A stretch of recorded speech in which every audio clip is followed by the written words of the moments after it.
안녕하세요. 저는 40대 여자입니다. 얼마 전에 남편 회식 자리를 만든 적이 있었어요. 20명 정도의 상차림을 준비하기 위해서는 많은 시간이 필요하고 체력적인 소모 또한 상당한데도 시모는 제 노력을 알아주는 것보단 오히려 상차림을 보더니 상처되는 말들을 거침없이 꺼냈어요. 시모의 말을 듣고 있던 저는 서운한 마음에 불만을 털어놨는데 그 순간 충격적인 사건이 터졌습니다. 시모와 저와의 갈등은 꽤 오래전부터 지속되고 있었어요. 남편과 10년의 결혼 생활 동안 시모 때문에 정신적 고통을 많이 받고 있었지만 그래도 남들 사는 거 다 똑같을 줄 알고 최대한 좋게 넘어가려 노력했었어요. 한 번씩 시모의 행동이 지나치다고 생각이 들 때는 저도 모르게 불만 섞인 말이 나왔었고, 그럴 때마다 집안에는 폭풍이 휘몰아쳤지만 시간이 지나면 시모는 또 언제 그랬냐는 듯이 저에게 다가와 서운해하는 감정을 풀어주었습니다. 이런 일이 반복이 되다 보니 나중엔 시모가 또 반복해서 저에게 상처를 줄 거라는 걸 알았기 때문에 거리를 뒀고 마음을 열지도 않았어요. 시모도 제가 가까이 다가가지 않는다는 걸 눈치채고 있었는지 기분을 풀어주려는 노력에도 감정의 변화가 조금도 없자 그때부터 시모의 행동은 상당히 거칠어졌어요. 제가 할 수 있는 건 시댁에 최대한 가지 않는 거였죠. 이런 시간들이 너무 힘겨웠었고 남편과 진지하게 상의를 한 뒤에 당분간 시댁에 가지 않는 걸로 결정을 내리게 되었습니다. 시모는 시간이 지나면 괜찮아질 줄 알았는지 제 기분을 풀어주려고 하는 것보단 거리를 둔다는 거에 분노했어요. 결국 참다 못한 남편도 집안의 장남이 어떠한 행사에도 참여하지 않자 다른 곳으로 화를 풀어냈어요. 동서가 저에게 전화가 와서는 불만을 쏟아내기 시작했고 화살이 동서들에게 갔다는 걸 알 수 있었죠. 형님, 언제까지 버틸 거예요? 그냥 먼저 와서 머리 숙이고 죄송하다고 그러세요. 형님 때문에 저희만 계속 피해를 보고 있잖아요.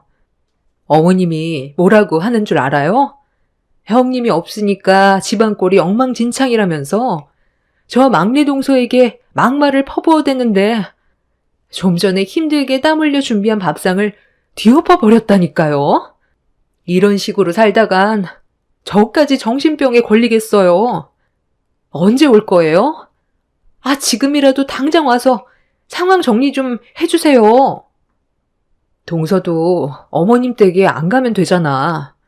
뭐하러 그렇게 힘든 길을 택하고 있어. 그냥 나처럼 영 끊고 살아. 크게 어려운 것도 아니더라고. 어차피 손해보는 건 어머님이야. 지금 내가 다시 어머님 댁에 고개 숙이고 들어가게 되면 나를 대하는 행동은 더 가해질 텐데 나는 더 이상 난리치는 꼴 못 보겠어. 한두 번도 아니고 하루에도 수십 번씩 바뀌는 어머님 성격 솔직히 감당하기 너무 힘들잖아. 동서도 이번 일을 진지하게 생각해봐. 우리도 행복하게 좀 살아보자. 아유, 형님이야. 아주버님과 뜻이 같으니까 그렇게 할 수가 있는 거죠. 저는 아예 선택권조차 없다고요. 저는 말을 안 해본 줄 아세요? 어머님 때문에 힘들다고 몇 번이나 말을 했는데도 제 말은 씨알도 안 먹혀요. 어머님 댁에 더는 가고 싶지 않다는 말을 꺼내자마자 유진 아빠가 뭐라는 줄 아세요?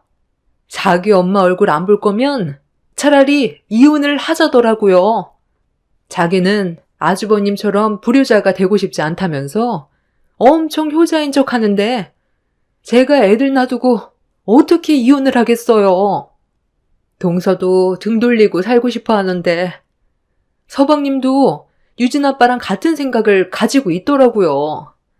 그래도 형님이 있었을 때는 어머님이 어느 정도는 감당이 됐었는데 지금은 하도 난리를 쳐서 시댁에 가는 게 너무 두려워요. 형님이 그냥 어머님 히스테리 받아주면서 좀 참으면 안 돼요? 저보다 형님이 더 잘 버티잖아요. 동서, 미안한데 나도 감정이 있는 사람이야. 언제까지 어머님한테 당하면서 살 수는 없어. 동서도 이번에 진지하게 생각해봐. 나 지금 바빠서 먼저 끊을게. 제가 시모와 연을 끊어내서 그런지 온갖 히스테리를 동서들에게 풀고 있는 것 같았어요. 본인들도 저처럼 등 돌리고 싶어 했지만 시동생들이 반대 입장이라 동서들은 제대로 된 결정을 내리지 못하는 것 같아 보였어요.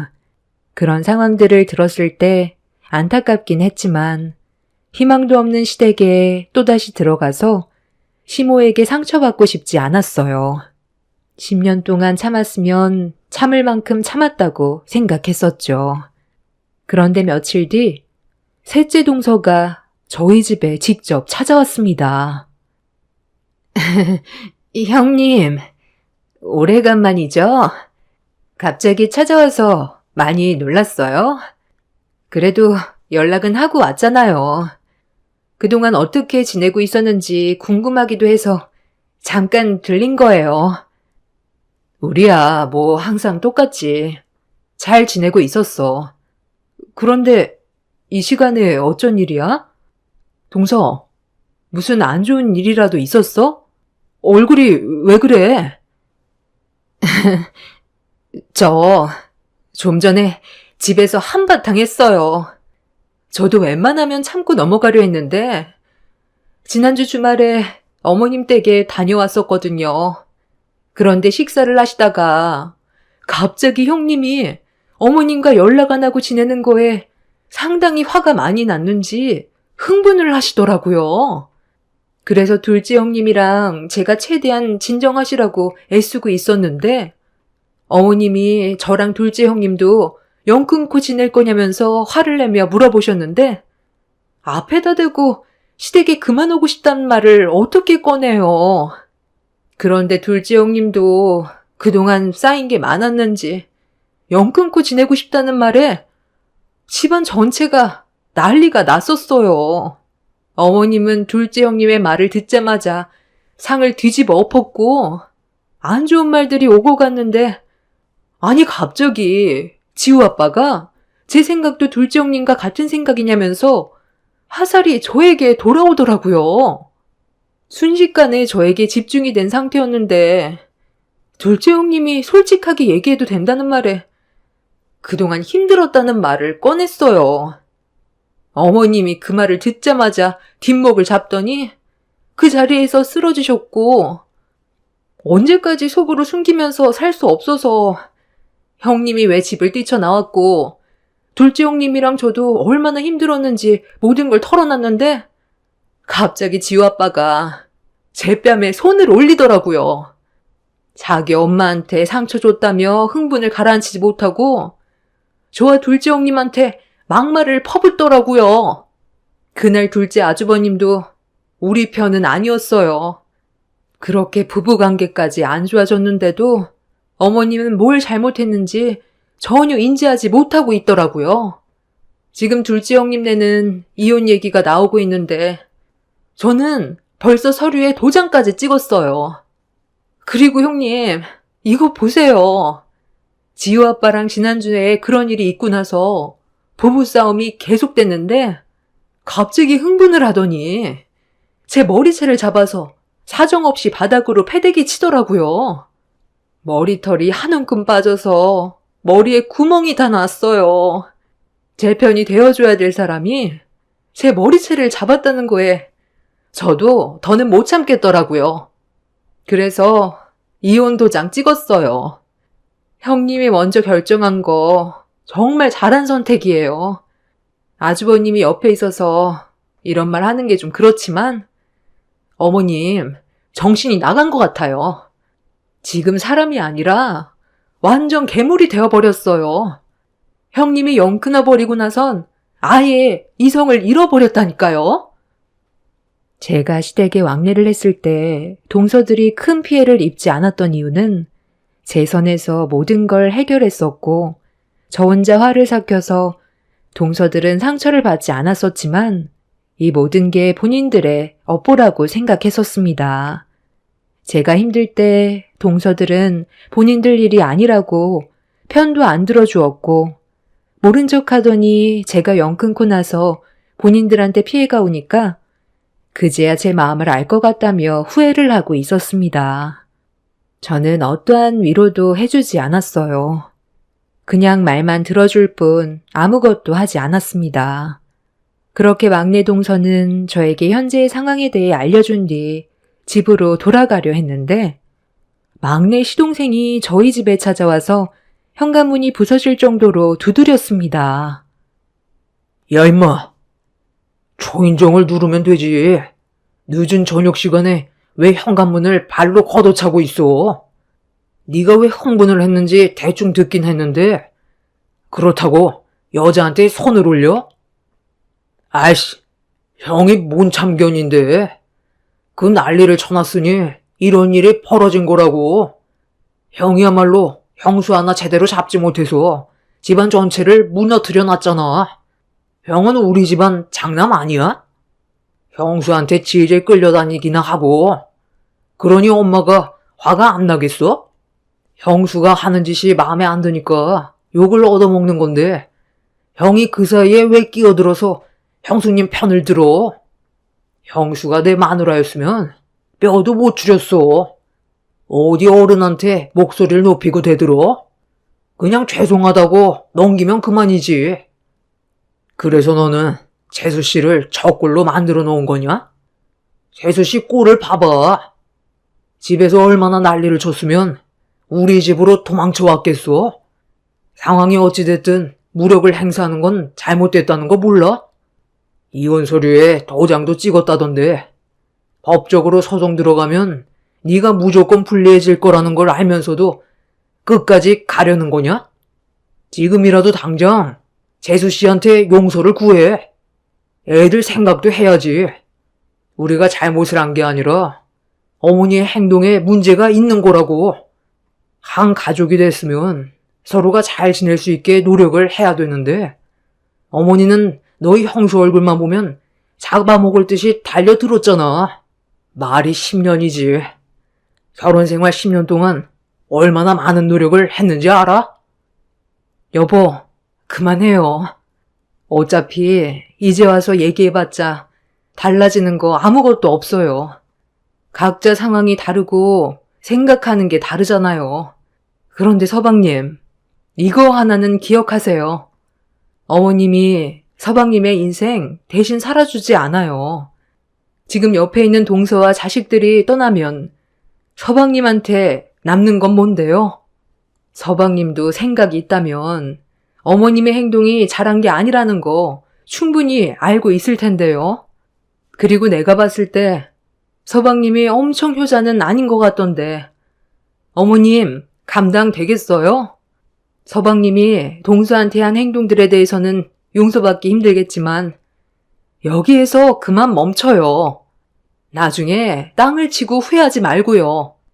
다 떠나가고 나중에 혼자 남겨졌을 때는 이미 늦은 거고 다시 되돌리고 싶어도 그렇게 할 수 없어요. 막내 동서는 제 옆에 찰싹 붙어선 시동생에게 막말을 퍼부었고 시동생도 시모의 행동이 잘한 건 아니라는 걸 알고 있었기 때문에 더 이상 억지 부리지 않았어요.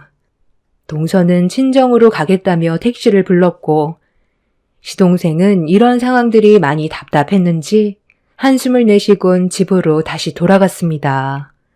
이미 동서는 이혼 생각이 확고했는지 아이들을 친정집에 보낸 상태였어요. 불같은 성격에 행동부터 옮기는 시모와 그걸 똑 닮은 시동생 때문에 집안 전체가 쑥대밭이 되어버려 많이 답답했습니다. 어른이면 어른답게 행동을 해야 되는데 시모의 잘못된 행실이 불러온 결과에 이미 집안 전체가 무너져버린 상태였습니다. 결국 시모 때문에 동서내외는 이혼을 결정했어요. 시동생이 동서에게 손을 올린 행위에 대해서 법적 소송을 제기했고 시동생은 위자료와 친권까지 포기하게 되었습니다. 둘째 동서내외도 이미 금이 가고 있었기 때문에 이혼 얘기가 오고 갔는데 시동생들이 왜 시모의 편에 서는지 이해할 수가 없었어요. 자기를 낳아준 부모를 어떻게 평생 등 돌리고 사냐며 불효자가 될 수 없다는 말을 꺼냈는데 무슨 말이 더 필요하겠어요. 더 이상 대화 자체를 하고 싶지 않았습니다. 시댁 집안에서 정상적인 사람은 남편밖에 없다는 게 안타까울 뿐이었죠. 그렇게 가족 전체의 균열이 무너져 내린 상태에서 시모의 곁에 며느리들이 다 떠나버리게 되니 심술이 났는지 남편이 일하는 병원에 시모가 나타났어요. 그날은 남편과 오래간만에 외식이 잡혀있던 날이었는데 시모가 병원에 오게 될 줄은 꿈에도 몰랐었죠. 남편이 병원에도 찾아오지 말라고 했었거든요. 그만큼 남편의 행동은 단호했었는데 시모가 직업적으로 세 형제 중 남편이 제일 좋은 직업을 가지고 있어서 저와 갈라서기 하고 싶었는지 병원에서 기다리고 있는 저를 보자마자 안 좋은 말을 꺼내기 시작했어요. 얼굴 안 본 지 꽤 됐었는데 전혀 달라진 건 없어 보였습니다. 딱 보니 내 아들과 외식하려고 나왔나 보구만. 그런데 이거 어쩌지? 오늘은 내가 먼저 약속을 잡아야 할 것 같은데 우리 아들과 할 말이 좀 있거든. 그이한테 연락은 하고 오신 거예요? 얼굴 안 본 지 몇 달 됐다고 그이가 기분이 어느 정도 풀렸다고 생각하는 건 아니죠? 이렇게까지 하면 마음이 편하세요? 막내 동서는 이혼했고 둘째 동서는 별거 중인데 이혼 얘기까지 나오고 있어요. 이렇게까지 해서 어머님이 얻는 게 뭔데요? 자식들한테 상처 주고 갈라서게 하면 기분이 좋으세요? 저도 사람이고 어머님한테 그동안 서운했던 일들이 많았었기 때문에 안 좋은 감정이 터져 나온 건데 제가 왜 이렇게까지 단호하게 행동하게 됐는지 어머님의 행실을 되돌아보셨다면 다시 좋은 관계로 발전할 수 있는 계기는 충분히 있었다고 생각해요. 그런데 지금은 이미 늦은 것 같네요. 내가 원하는 며느리상은 무슨 말을 해도 다 받아들이고 토달지 않는 걸 원했는데 너는 말끝마다 나한테 불만 섞인 말을 했었잖니? 나도 그런 너의 행동이 마음에 안 들었고 신경에 거슬리기 시작했다. 시키면 시키는 대로 입 다물고 하면 되지. 너까지 게 감히 나한테 토를 다는데 내가 그런 행동을 지켜볼 수 있을 것 같니? 잘난 집안도 아니면서 의사인 내 아들 데려갔으면 내가 무슨 짓을 해도 감수해야지. 나는 오늘 무조건 내 아들과 대면해야 되니까 더 이상 신경 거슬리게 하지 마라. 시모와 안 좋은 대화를 주고받고 있는데 남편이 퇴근을 하려고 직원들과 함께 걸어오고 있었는데 직원이 이산 집에서 집들이 겸 회식을 하는 거냐고 물어보는데 그 말을 듣게 된 시모가 남편한테 다가가 이사까지 했냐고 목소리를 높였습니다. 직원들은 분위기가 안 좋아지자 급하게 자리를 피했어요. 어머니랑은 상관없는 일이잖아요. 제가 그런 것까지 일일이 말씀드릴 필요도 없고요. 진료받으러 왔으면 다른 과에서 진료 받으세요. 저는 오늘 집사람과 외식을 하기로 했거든요. 병원도 바꾸든지 해야지. 제가 일하는 병원에 드나드는 거 상당히 불편하네요. 제 입에서 좋은 말 나오지 않을 거라는 거 모르는 거 아닐 텐데 연락 한 통 없이 무작정 찾아오는 거 상당히 불쾌하다고요. 뭐 때문에 오셨는지 모르겠지만 지금 기분으로 어머니랑 대면하고 싶지 않아요. 너 정말 너무한 거 아니니? 나보다 며느리가 더 중요하다는 거야? 내가 그동안 너를 어떻게 키웠는데 이런 식으로 엄마 마음에 상처 주면 너는 마음이 편하니? 너를 낳아준 엄마 얼굴이 그렇게 보기 싫어? 이사까지 했을 거라곤 상상도 못했다. 오늘 여기 온 이유는 너랑 다시 좋은 관계로 풀어나가고 싶어서 왔는데 엄마랑 잠깐 시간 좀 보내줄 순 없니? 기니 할 말이 좀 있는데. 너희들 외식은 언제든지 할 수 있잖아. 너는 평생 동안 엄마 얼굴 안 보며 살아갈 수 있니? 저와 관계를 풀어가기 전에 이 사람과의 관계가 먼저인 것 같은데요? 그리고 먼저 동생들 관계도 다시 예전처럼 돌려놓으세요. 그 전까지 얼굴 보기 힘들 것 같아요. 뭐가 우선인지 생각해 보시고 머릿속이 정리되면 그때 다시 오세요. 그럼 저는 할 말 끝났으니 애들도 기다리고 있어서 먼저 가볼게요. 남편은 단호하게 행동했고 그런 모습을 지켜보고 있던 시모는 온몸을 부들부들 떨면서 저를 노려봤어요. 이 모든 상황이 제 탓인 것 마냥 생각하는 듯 보였습니다. 사실 남편은 중학교 때 시어머니가 일찍 이혼해 두 시동생들만 데리고 집을 나가서 시모에 대한 정이 없어요. 그러다 보니 시부의 도움으로 악착같이 공부해 의대에 합격하게 된 거였죠. 시간이 아무리 지나도 시모는 달라질 것 같지 않았고 저희 부부는 그렇게 시모를 지나쳐 병원을 나왔습니다.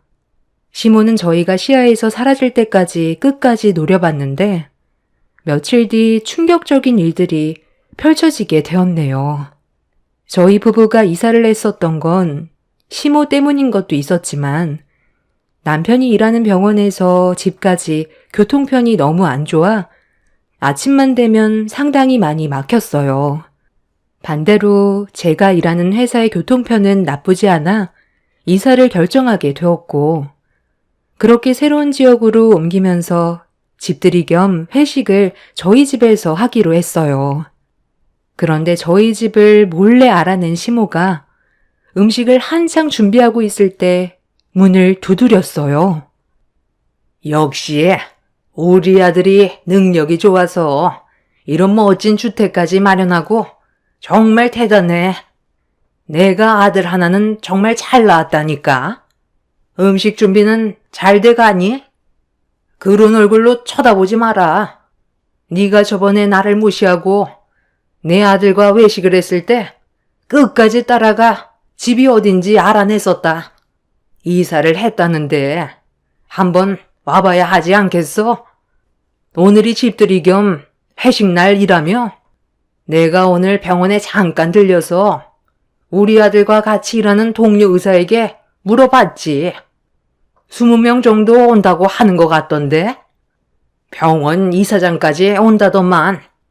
신경 바짝 써야 되겠어.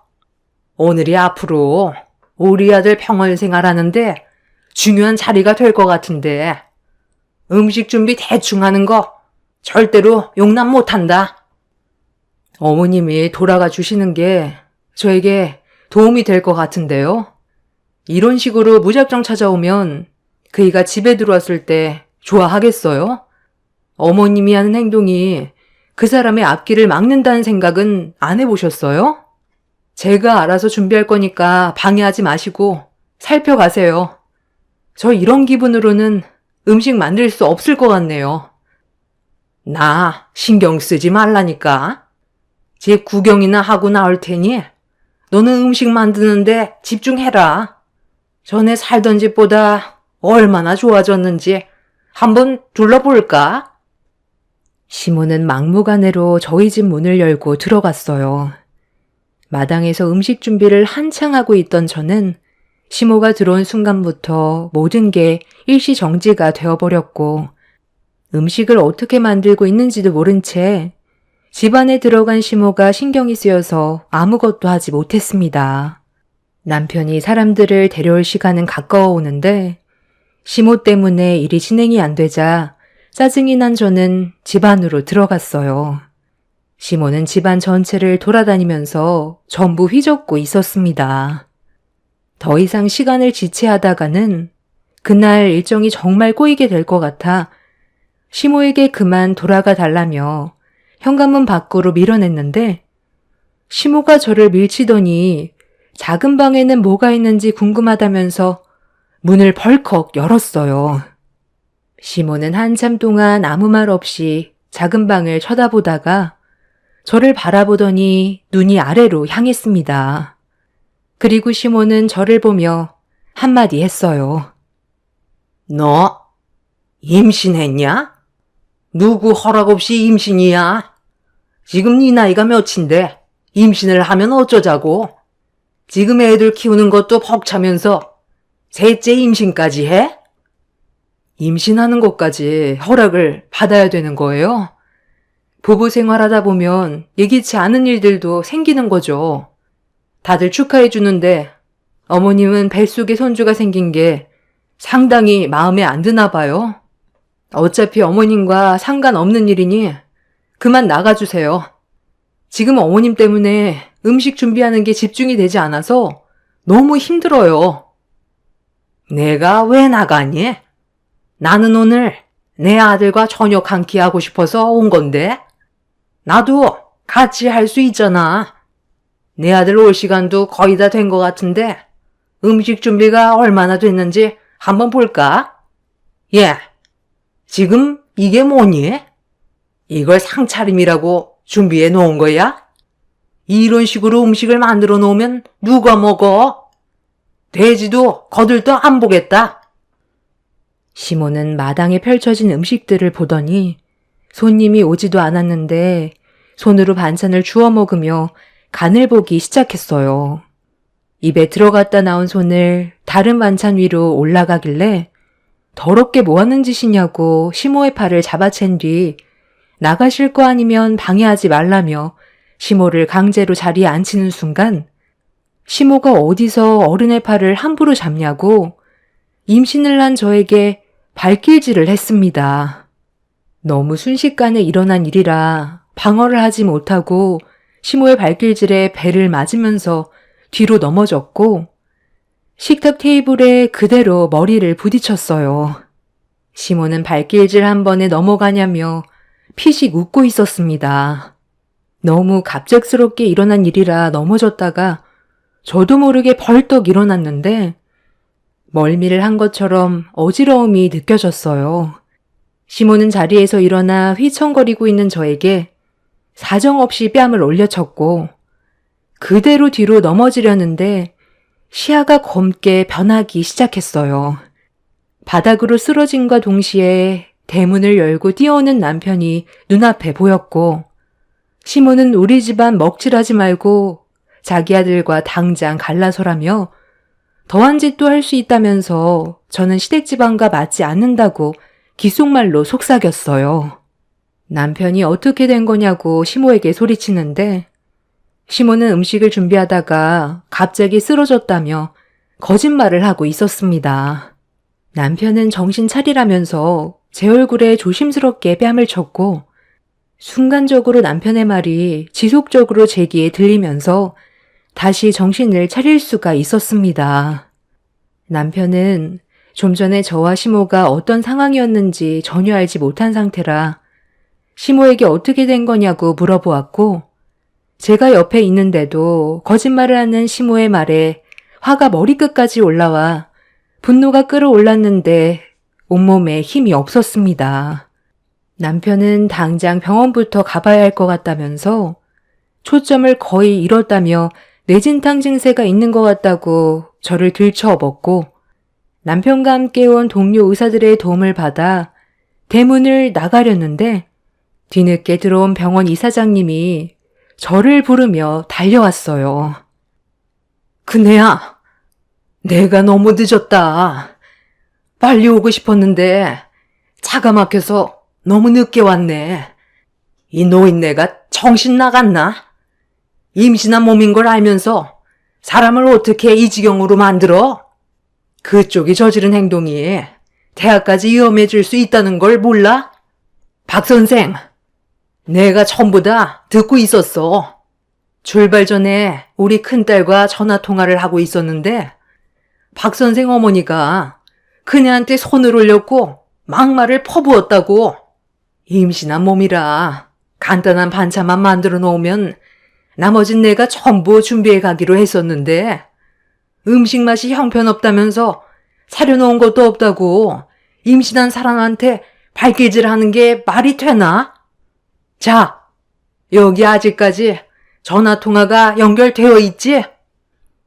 병원 이사장님과 저는 가까운 사이예요. 예전에 이사장님 댁에 초대를 받은 적이 있었는데 이사장님 시어머니께서 치매가 있으셔서 많이 힘들어 하셨었죠. 그때 잠깐 이사장님 시어머니를 뵌 적이 있었는데 그분이 갑자기 저를 보시더니 눈물을 흘리셨고 제 손을 잡더니 친손녀가 살아 돌아왔다면서 제 손이 닳도록 어루만지셨습니다. 그때 당시 모두가 놀랐었고 나중에 알고 보니 몇 년 전 이사장님의 큰딸이 교통사고로 세상을 떠났었는데 저와 약간 비슷하게 닮아 보여서 착각한 것 같다면서 제가 자주 곁에 있어드리면 좋을 것 같다고 부탁을 하셨어요. 나쁜 일도 아니고 좋은 일이라 이사장님 댁에 자주 갔었고 이사장님도 그때부터 저에게 큰애라고 부르셨습니다. 그렇게 왕래하면서 지내다 보니 어느새 이사장님은 저를 큰딸처럼 한 가족으로 대해주셨고 좋은 관계를 유지하고 있었습니다. 저희 엄마와도 나이가 비슷해서 저 또한 마음 열고 다가갈 수 있었죠. 그렇게 허물없이 관계를 유지해오고 있었는데 이번에도 제가 임신한 사실을 아시고 많은 음식을 준비했다며 저보고 쉬라고 했었지만 그래도 손님인데 그건 예의가 아닌 것 같아 기본적인 음식들을 준비하면서 이사장님과 통화를 하던 도중에 시모가 들어온 거였어요.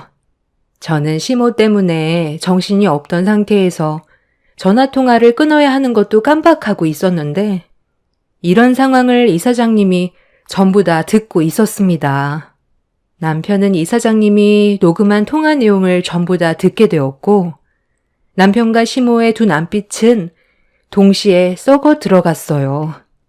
남편은 조용히 넘어가지 않을 거라며 저를 데리고 병원으로 이동해 치료를 진행했어요. 다행히 뱃속의 아이는 크게 문제는 없었고 저도 가벼운 뇌진탕으로 끝날 수 있었습니다.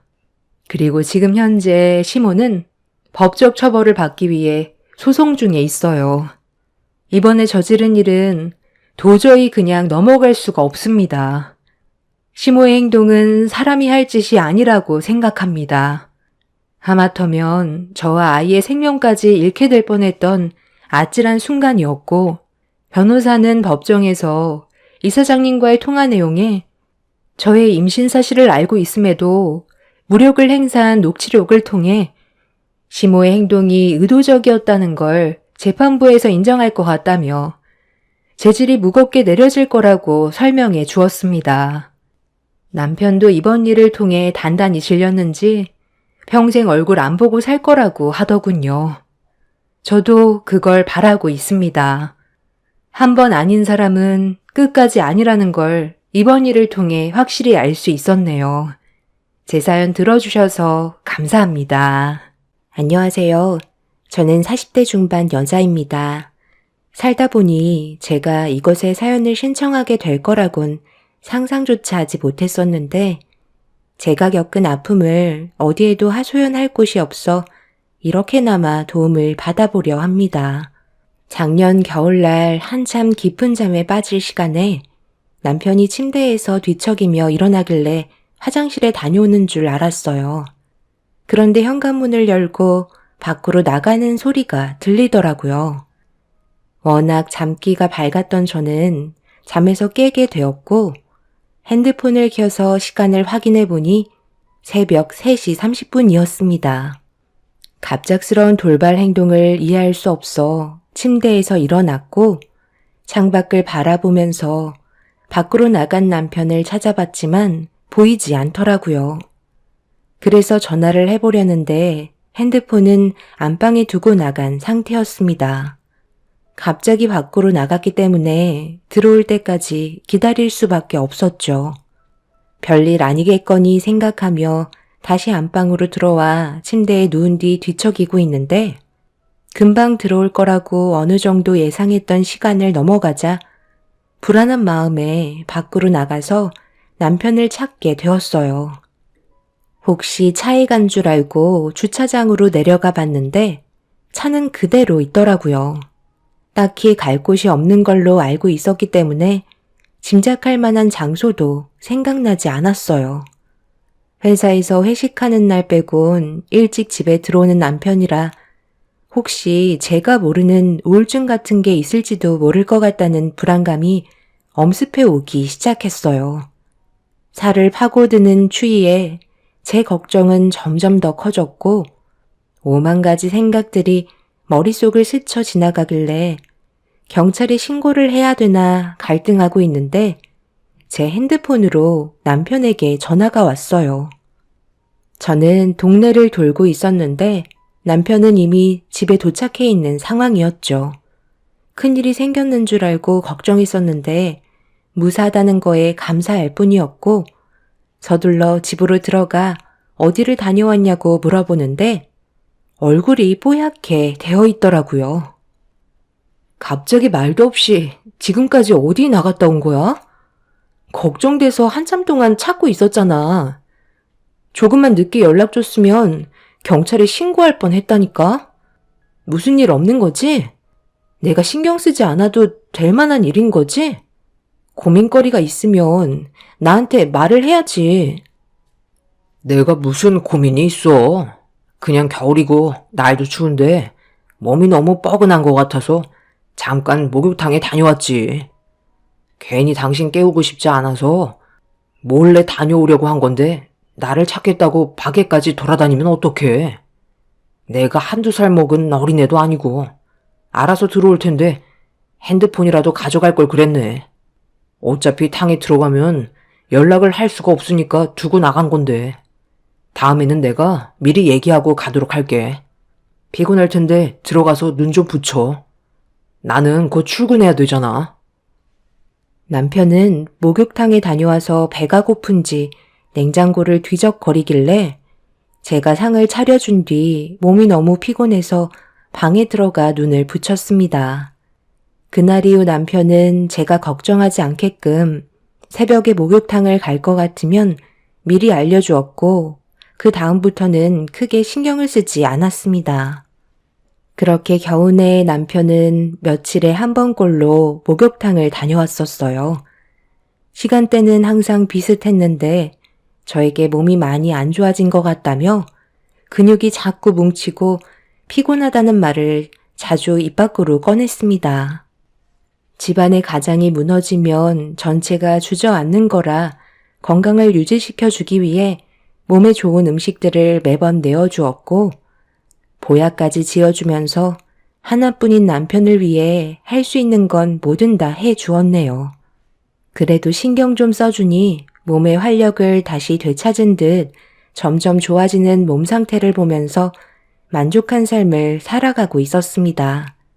그렇게 겨울이 지나 봄이 찾아오고 날이 좀 풀리기 시작하면서 제 딸들도 새해도 찾아온 김에 같이 목욕탕 좀 다녀오는 게 좋을 것 같아 애들을 데리고 목욕탕에 들어가기 전에 결제를 하며 사장님과 새해 인사를 주고받다가 남편 얘기를 꺼냈는데 사장님이 알 수 없는 말을 하시더군요.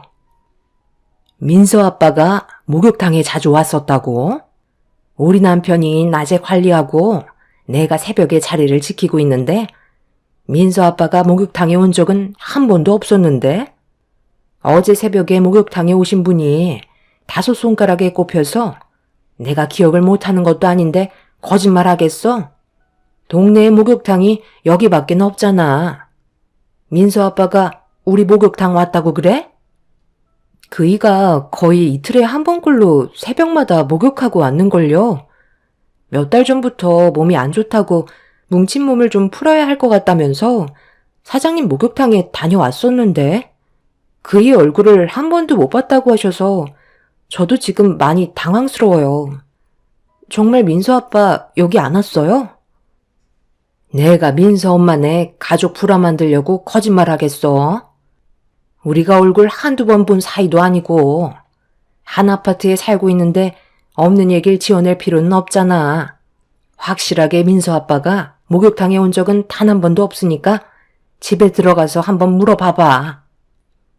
목욕탕 사장님과 한 아파트에 살기 때문에 가끔 인사를 주고받는 사이였고 어느 정도 친분이 있었는데 애들과 함께 목욕을 하러 갔다가 안부차 인사를 하면서 남편 얘기를 잠시 꺼낸 것뿐인데 사장님은 남편이 목욕탕을 단 한 번도 찾아온 적이 없었다는 한마디를 하는 순간 무언가 철렁 내려앉는 느낌이었어요. 뒤통수를 세게 맞은 것 같았고 그 자리에서 멍하니 있는데 애들이 목욕탕에 언제 들어가냐고 보채길래 오만 가지 생각 속에 애들을 씻기고 겨우 집으로 들어왔습니다. 목욕탕에 있는 시간 동안 남편이 겨우내 저에게 했던 행동들에 대해 기억을 떠올리며 머릿속을 정리하고 있는데 그간 가정에 충실했던 남편의 모습을 봤을 때 왜 저한테 이렇게까지 숨기고 있었는지 전혀 이해할 수가 없었어요. 일단 남편이 저에게 무엇을 숨기고 있는 건지 파악을 하기 위해 제가 알게 된 사실을 남편에게 섣불리 얘기하지 않고 지켜보기로 했어요. 남편은 집에 들어온 이후 평소와 다름없이 똑같은 패턴으로 행동했었고 어김없이 새벽 시간이 되었을 때 자연스럽게 목욕탕을 다녀온다며 나갈 준비를 하고 있었습니다. 매번 목욕탕 가는 거 지겹지도 않아? 당신 요즘에는 거의 매일 다녀오잖아. 몸도 어느 정도 괜찮아진 것 같은데 이제 어느 정도 조절해도 되지 않겠어? 새벽만 되면 다녀오니까 나 혼자 집에 있는 것도 좀 그런데 그렇게 해줄 수 있지? 그건 좀 힘들 것 같은데. 생각을 해봐. 매일 운동하던 사람이 갑자기 조절을 하면 몸의 균형이 깨지는 거잖아. 나도 지금 패턴으로 살고 있으니까 건강도 다시 되찾은 거지. 당신 힘들까봐 애들 자는 거 보고 아무 방해 없이 혼자 다녀오는 건데 이 정도는 이해해줘야지. 목욕탕은 집 앞에 있는데 혹시 먼데 다녀? 간단하게 목욕만 하고 집으로 들어오면 안 돼? 요즘 들어 더 늦어지는 것 같아서. 여기 집 앞에 있는 목욕탕 다녀오는 거지. 동네는 한 군데 말고는 없잖아. 요즘에는 눈도 좀 붙이고 와서 좀 늦는 것 뿐이야. 나도 일을 해야 되니까 잠은 자야 할 거 아니야. 목욕탕에서 또 집에 들어오면 잠은 언제 자? 차라리 거기에서 잠깐이라도 눈 좀 붙이고 들어오는 게 낫지. 더 이상 할 말 없지? 그럼 나는 나갔다 올 테니까 걱정하지 말고 먼저 자고 있어. 늦지 않게 올게. 남편은 저에게 눈 하나 깜빡하지 않고 거짓말을 하고 있었어요. 뭐가 그리 급한지 저와 대화하는 시간조차 아까운 듯 서둘러 밖으로 나갔습니다. 막상 눈앞에서 남편의 거짓된 행동을 보고 있으니 더 혼란스러웠고 어떻게 해야 할지 몰라 너무 괴로웠었어요. 현실을 인정하고 싶지 않았지만 남편은 저를 속이고 바람 피우고 있다는 것 말고는 아무것도 떠오르지 않았습니다. 젊은 나이에 남편과 결혼을 해서 집 하나 마련하기 위해 아이 낳는 것도 미룬 채 둘이서 열심히 맞벌이하며 달려왔었고 그렇게 안정적인 거주지를 마련하고 뒤늦게 아이를 가져서 행복한 가정생활을 보내고 있었는데 남편은 제가 모르는 행동들을 몰래 하고 있었습니다. 제일 믿었던 사람에게 받은 배신감은 너무 큰 상처로 다가왔었어요. 아무것도 모른 채 잘 자고 있는 아이들을 보고 있는데 힘들게 꾸려온 가정이 곧 무너질 걸 생각하니 저도 모르게 눈물이 쏟아졌고 어디서부터 잘못된 건지 알 수 없어 답답한 마음에 제 가슴만 내리치며 분을 삭힐 수밖에 없었네요. 그렇게 날이 밝아오고 현관문을 열고 몇 시간 뒤에 들어온 남편의 얼굴을 마주할 자신이 없어 이불을 머리끝까지 덮은 채 자고 있는 척 연기를 했어요. 남편은 방문을 살짝 열고 저를 살핀 뒤 주방에서 아침을 챙겨 먹고 출근을 하려고 다시 현관을 나가는 소리가 들렸습니다. 그렇게 남편이 출근을 하고 다시 한번 확인을 하기 위해 아침부터 목욕탕으로 달려가 카운터에서 자리를 지키고 있는 사장님께 새벽에 남편이 왔냐고 물어보니 온 적이 없다면서 제가 안색이 좋지 않자 무슨 일이 생겼냐며 걱정을 해 주셨습니다. 저는 새벽 시간대 CCTV를 확인해 보고 싶다며 부탁을 했고 사장님은 목욕탕 건물로 들어오는 사람들을 보여주셨는데 남편은 정말 CCTV에 찍히지 않았습니다. 모든 걸 확실하게 확인한 순간부터 저도 결정을 해야 했기에 더 이상 남편의 행동을 지켜볼 수만은 없었어요. 어떠한 증거물이라도 확실하게 잡아야 할 것 같아 5만 가지 생각을 다 했는데 현장을 확인하는 게 제일 좋은 방법 같더라고요. 그래서 그날 역시 어김없이 남편이 새벽에 목욕탕을 간다는 말을 했을 때 뒤따라가기로 마음 먹었고 철저하게 준비를 한 뒤에 남편이 밖으로 나가길 기다리고 있었습니다. 역시나 어김없이 목욕탕을 다녀온다는 말에 최대한 자연스럽게 평소처럼 행동하면서 남편을 보내줬어요. 그렇게 현관문을 나서자마자 엘리베이터에 올라타는 소리를 듣고 곧바로 현관문을 열고 뒤따라 가려 했는데 남편이 탄 엘리베이터가 1층으로 내려가는 게 아닌 바로 위층으로 올라가 있었어요. 분명 아래로 향해야 되는 엘리베이터가 왜 바로 위층에 멈춰 있는지 이해할 수가 없었죠. 저는 비상 계단으로 조심스럽게 올라간 뒤 2개의 문을 바라보면서 많은 고민에 빠졌습니다. 분명 남편이 둘 중 하나의 문으로 들어갔을 텐데 목격을 하지 못했기 때문에 현장을 확실하게 잡을 필요가 있었습니다. 결국 현관문이 열리는 소리가 들릴 때까지 저는 미련하게 비상계단에서 숨죽이며 몇 시간 동안 기다리고 있었죠. 그렇게 아침이 밝아올 때 갑자기 현관문을 여는 소리가 들리길래 떨리는 손으로 급하게 동영상 촬영 버튼을 눌렀어요. 그리고 두 눈으로 보게 된 충격적인 장면을 제 핸드폰으로 담게 되었고 남편의 배신에 저는 분노가 치밀어 올랐습니다. 언제까지 매일 이렇게 살아야 하는 건데? 오빠 말대로 바로 위층으로 이사 온 지도 벌써 6개월이 지났어. 이제 그만 정리하고 나한테 오면 안 되는 거야? 말만 하루빨리 이혼 서류에 도장을 찍는다고 말해놓고선 아직까지 아무런 소식도 없잖아. 나도 이제 이런 관계 지겹다고. 내가 왜 죄 지은 사람처럼 살아야 하는지 모르겠어. 밖에서도 만나긴 하지만 집에서도 하루 종일 붙어 있어야 그게 부부인 거지. 지금은 그저 동거하는 것처럼 느껴진다고. 이번에 확실하게 얘기해줘. 언제까지 기다려야 하는 건데?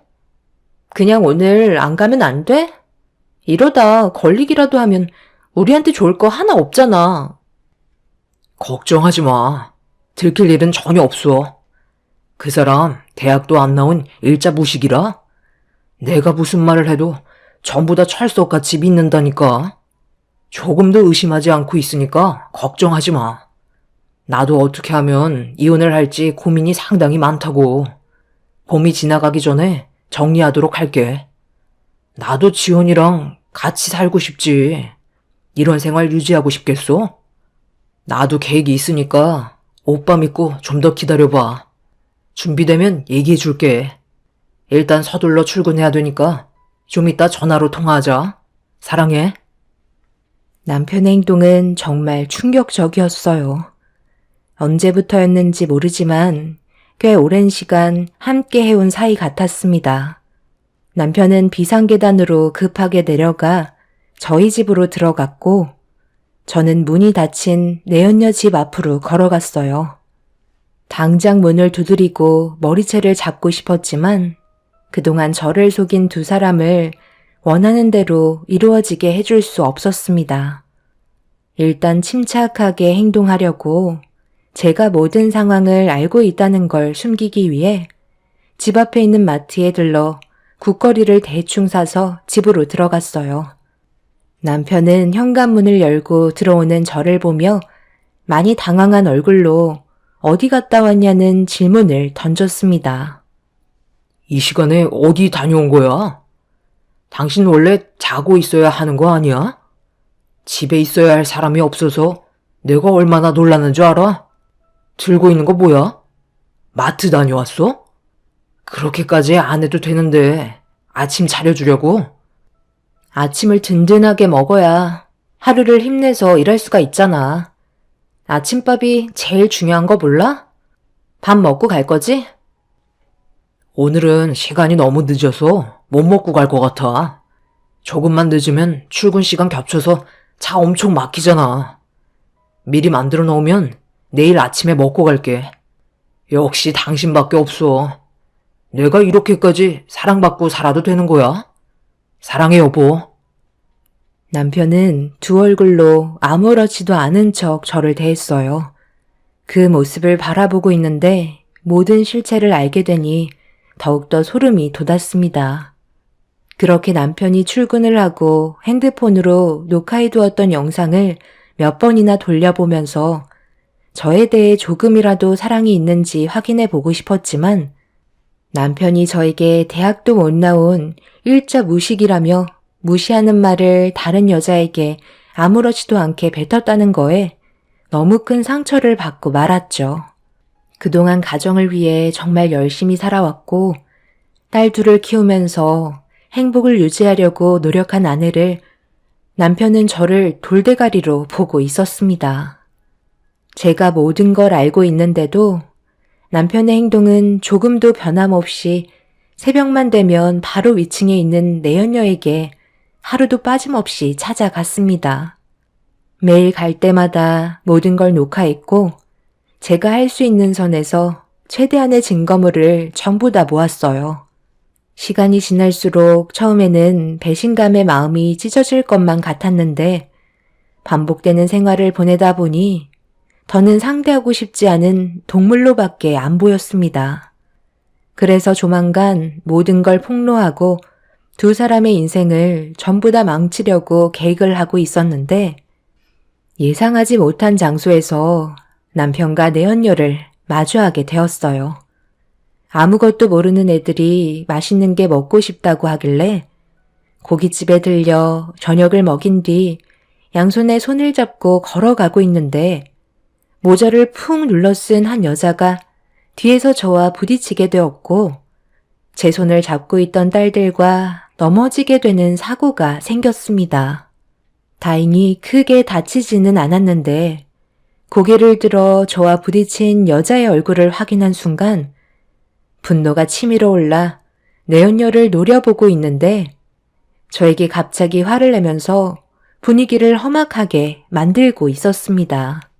애들은 무서웠는지 눈물을 터뜨렸고 내연녀인 걸 알면서도 애들이 있다는 것 때문에 침착함을 유지할 수밖에 없었어요.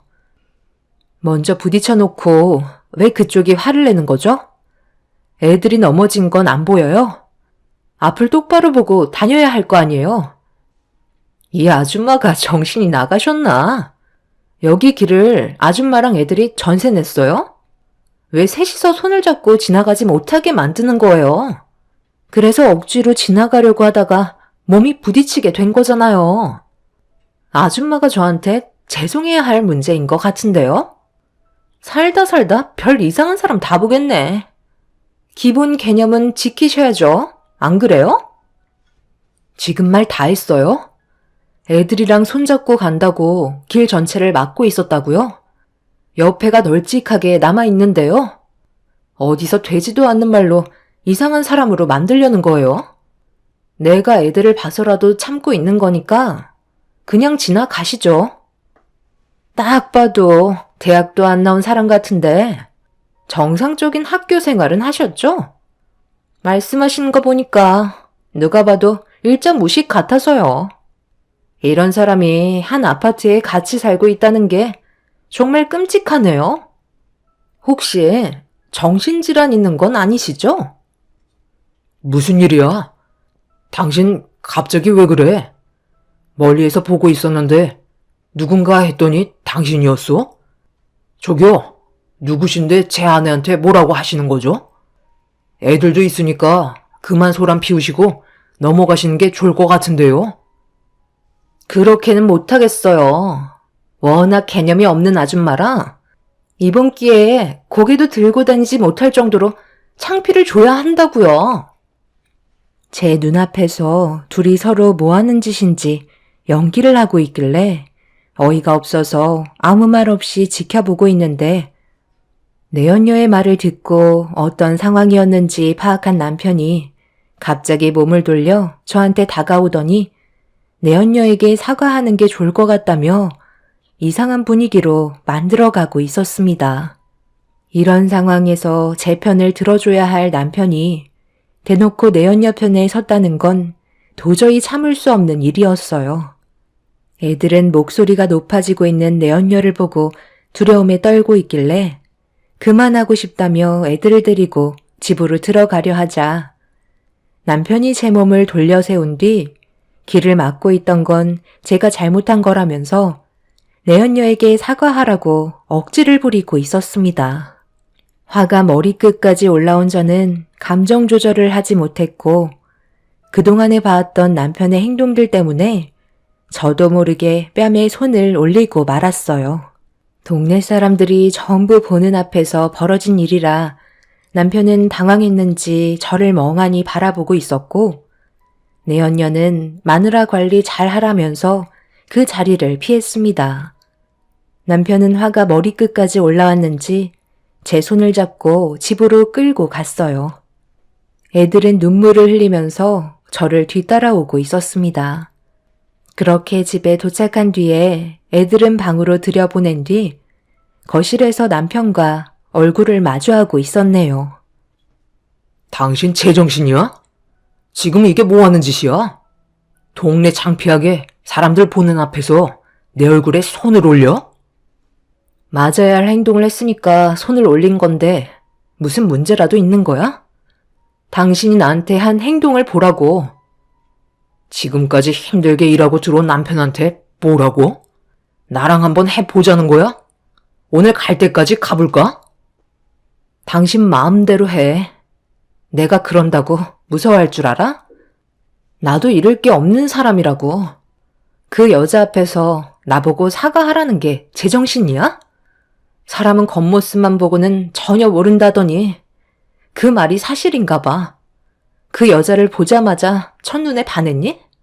나는 애 둘 낳고 아줌마처럼 보이니까 그 여자한테는 제대로 말도 못하겠지? 내가 지금 얼마나 참고 있는지 알아? 참고 사는 건 당신이 아니라 나라고. 여태껏 가진 것도 없는 불쌍한 여자 데리고 살아줬으면 감사하게 생각해야지. 나 아니었으면 당신이 이런 집에서 살았을 것 같아? 배부른 줄 모르고 감히 남편의 얼굴에 손을 올려? 됐고, 그냥 갈라서자. 나도 당신이랑 같이 사는 거 지겹다고. 지금의 가정을 유지하기 위해 내가 얼마나 힘들었는지 알아? 결국 이거였어? 당신이 원하는 게 나랑 이혼하는 거였냐고. 어쩐지 둘이 연기가 너무 어설프더라니. 내가 그동안 아무것도 몰랐을 것 같니? 당신이 지금까지 한 행동들에 대해 속고만 살았을 줄 아냐고. 무슨 말을 하는 거야? 당신 정말 머리가 어떻게 된 거 아니야? 꼴도 보기 싫으니까 당장 내 집에서 나가. 지금 말 다 했지? 이거 보라고. 여태껏 당신이 나 몰래 윗집에서 좀 전에 그 여자랑 놀고 먹고 다 했잖아. 기력이 많이 약해졌다고 해서 온갖 몸에 좋은 음식 갖다 바쳐 먹였더니 힘은 엄한 데 가서 쓰고 왔니? 내가 지금 가지고 있는 이 증거물이 나한테만 있을 것 같아? 당신이 나랑 이혼하자고 하는 순간 바로 전송 버튼 눌렀다고. 남편은 급하게 제 핸드폰을 뺏었지만 이미 저희 부모님과 시부모님께 전송이 되어버린 상태였어요. 남편은 사색이던 얼굴로 언제부터 알고 있었냐는 말에 대화조차 섞고 싶지 않아 당황한 남편의 얼굴에 손을 올려 버렸네요. 그리고 잠시 뒤 제 핸드폰으로 시모의 전화가 빗발쳤고 남편이 급하게 핸드폰의 전원을 꺼버린 뒤 어쩔 줄 몰라 하며 온갖 고민을 하고 있더니 급하게 어디론가 전화를 하고 있었어요. 남편은 내연녀에게 조금이라도 문제가 생길까봐 미리 몸을 피하게 만들었고, 남편의 전화 통화를 듣고 절대 원하는 대로 놔둘 수 없어 위층으로 올라가 내연녀를 붙잡으려는 순간 남편은 제가 집 밖으로 나가지 못하게 제 머리채를 잡았습니다. 결국 남편과 저는 온갖 욕설을 퍼부으면서 집안은 난리가 나고 말았어요. 결국 저는 집 밖으로 나가지 못했고 친정 부모님과 시부모님께서 저희 집으로 달려오셨습니다. 저희 부모님은 남편을 보자마자 손부터 날아가셨어요. 뒤늦게 오신 시부모님께서 저희 부모님을 말리기 시작하셨고 남편은 아무 말도 하지 않은 채 시선을 회피하고 있었습니다. 어떻게 된 거야? 지금 나한테 온 이 영상들 전부 다 뭐니? 너희들 관계가 언제부터 이렇게까지 돼버린 건데? 작년 겨울 때부터였어요. 어느 날 갑자기 새벽에 목욕탕을 다녀온다고 하길래 그런 줄 알고 있었는데 나중에 알고 보니까 목욕탕이 아닌 다른 여자의 집에서 목욕을 하고 온 거더라고요. 어머님, 제가 이 사람 몸이 약해진 것 같다고 몸에 좋은 거 얼마나 많이 먹였어요. 그런데 그게 엄한 데에서 매일 밤 몇 시간씩 힘쓰고 와서 체력이 딸린 거였네요. 방금 전까지 무슨 일이 있었는지 알아요? 위층에 지금 이 사람이랑 바람난 여자가 살고 있는데 제가 올라가려 하니까 이 사람이 글쎄 제 머리채를 붙잡고 놔주지 않더라고요. 이미 저한테는 마음이 떠나버린 상태였어요. 저를 거침없이 막대하는데 그걸 애들이 전부 다 보고 있었다고요. 아버님, 어머님, 제가 그동안 이 사람한테 얼마나 잘했는지 누구보다 잘 아시죠? 그런데 본초인 저한테가 아닌 위층에 살고 있는 여자한테 사랑을 쏟았다고요. 저는 그냥 넘어갈 수 없을 것 같아요. 제가 받은 배신 그대로 돌려줘도 분이 풀리지 않는다고요. 내가 제일 싫어하는 게 뭐라고 했냐? 한눈 파는 걸 이 세상에서 제일 증오한다고 했는데 네가 지금 애비의 말을 무시한 채 다른 여자랑 놀아놨단 말이야? 이놈이 진짜 정신 나갔어? 당장 그 여자 불러와. 면상 좀 보게. 시부모님과 저희 부모님은 곧장 위층으로 올라가 문을 열라고 난리를 치셨지만 이미 내연녀는 다른 곳으로 몸을 피신한 상태였어요. 가족 모두는 분이 풀리지 않은 상태에서 다시 집으로 돌아왔는데 남편은 충격적이게도 그 사이 도망치고 말았습니다. 이미 전화도 꺼져 있는 상태라 제 화는 더욱더 끌어올랐고 시부모님은 저희 부모님께 자식을 잘못 키워서 이런 아픔을 겪게 했다고 손이 발이 되도록 용서를 구하셨습니다. 남편과 내연녀는 저와 이혼을 하기 위해 둘이 합심해서 저를 이상한 사람으로 만들었다는 게 너무 화가 치밀어 올랐어요. 모든 사실을 알고도 참고 있었다는 걸 알지도 못했으면서 둘이서 연기를 하면서 저와 이혼을 하기 위해 상황을 만들었다는 게 정말 어이가 없었습니다. 그날 이후 한동안 남편에겐 연락이 없었고 회사에도 찾아가 봤지만 모습을 나타내지 않고 있었어요.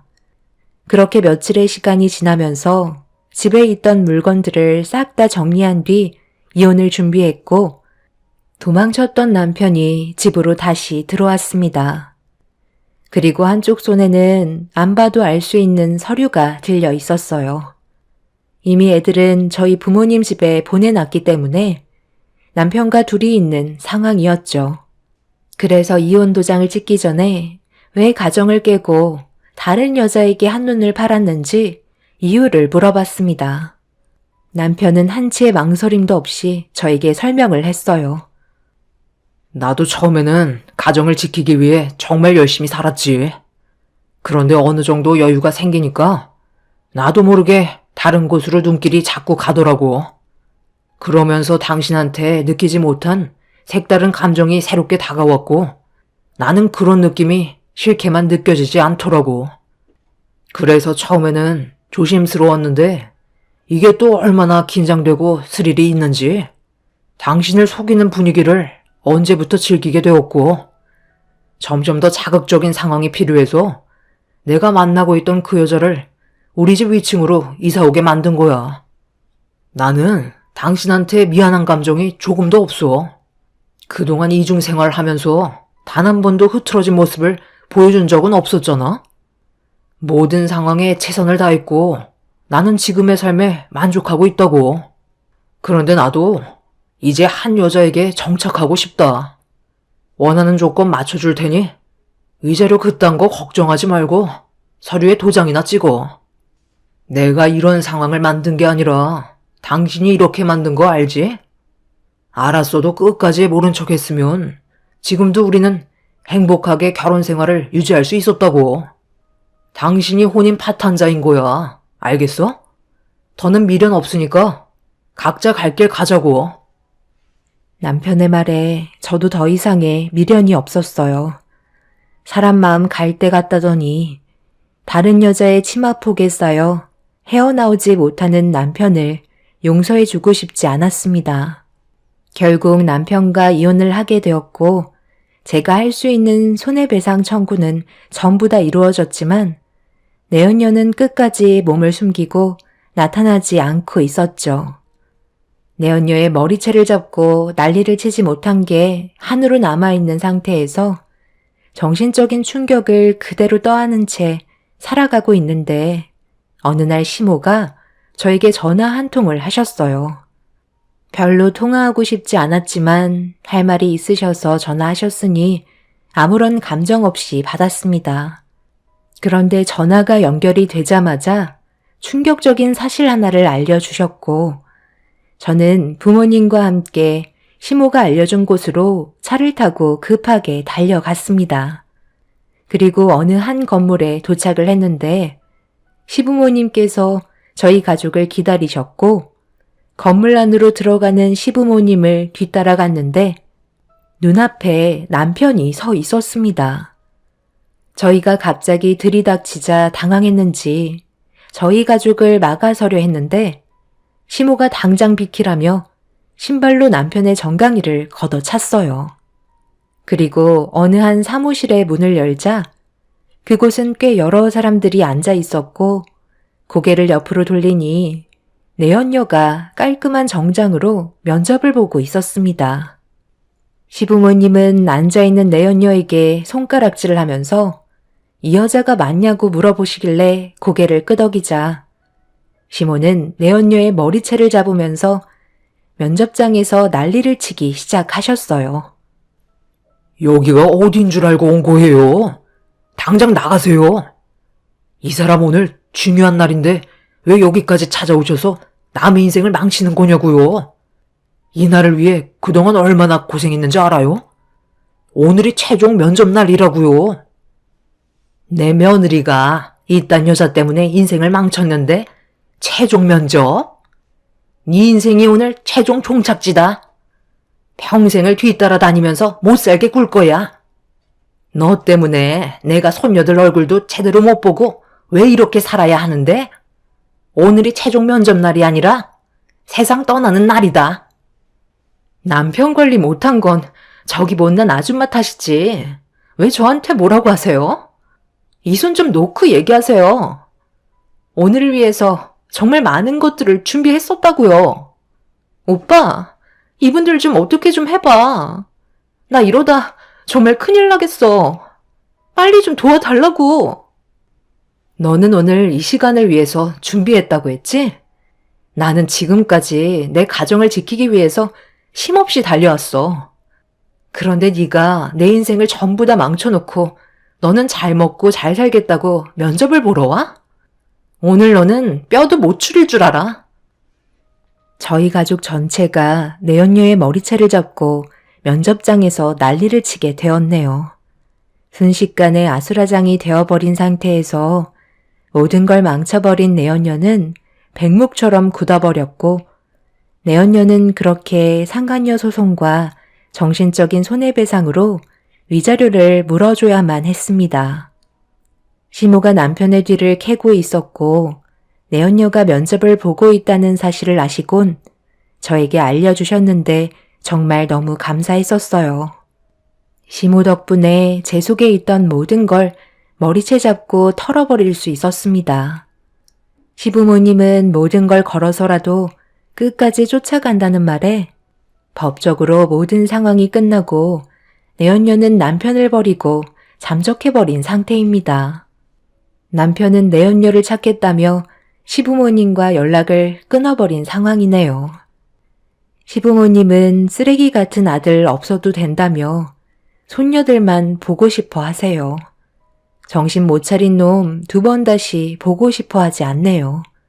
시댁 재산도 전부 손녀들에게만 물려줄 거라며 손녀들 얼굴만 계속 볼 수 있게 해달라고 하십니다. 이렇게 남편과의 인연을 마무리 지었지만 이 모든 광경을 본 제 딸들에게 미안해서 너무 마음이 아프네요. 시간이 지나면 저희 가족이 전부 다 잊고 웃으면서 살아갈 수 있는 날이 오겠죠. 제 사연 들어주신 분들 감사합니다.